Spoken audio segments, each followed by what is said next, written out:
الہی تو کسی کو عاجز کر کے در بدر کا سوالی نہ بنا کہ تیرا وصال مال و زر سے کہیں بہتر ہے۔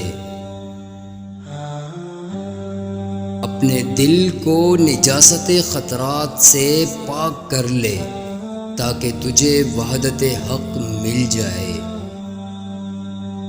تو نہیں جانتا کہ اللہ تیرے بہت قریب ہے، لیکن تیرا نفس ہی تیرا رقیب ہے جو تیری راہ مارنے پر تلا ہوا ہے۔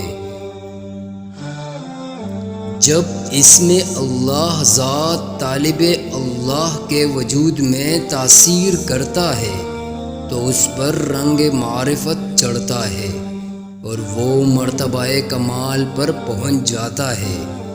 اس کے وجود سے دوری مٹ جاتی ہے اور وہ اپنی مراد پا لیتا ہے۔ تجھے جو کچھ چاہیے اس میں اللہ ذات سے حاصل کر، صرف اس میں اللہ ذات ہی نے آخر تک تیرا ساتھ نبھانا ہے۔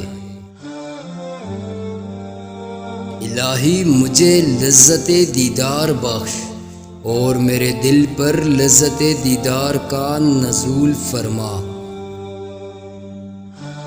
جو نفس رات دن پیر و مرشد کے سامنے حکایات شکایات میں مصروف رہتا ہے، پیر و مرشد اس اہل نفس طالب کو حکایات شکایات سے نگال کر لا نہایت میں پہنچا دیتا ہے۔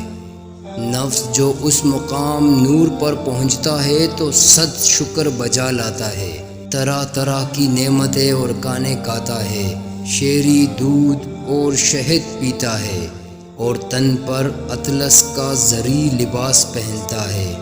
تو اس پر تعجب مت کر کہ وہ ظاہر باطن میں عاقل و ہوشیار ہوتا ہے۔ ہر آواز تیرے اندر سے آتی ہے، البتہ اس آواز کو سمجھتا کوئی اہل راز ہی ہے۔ جس نے خواب میں گھوڑا اور اونٹ یہ 2 چیزیں دیکھ لی تو سمجھ لے وہ دولت مند ہونے والا ہے۔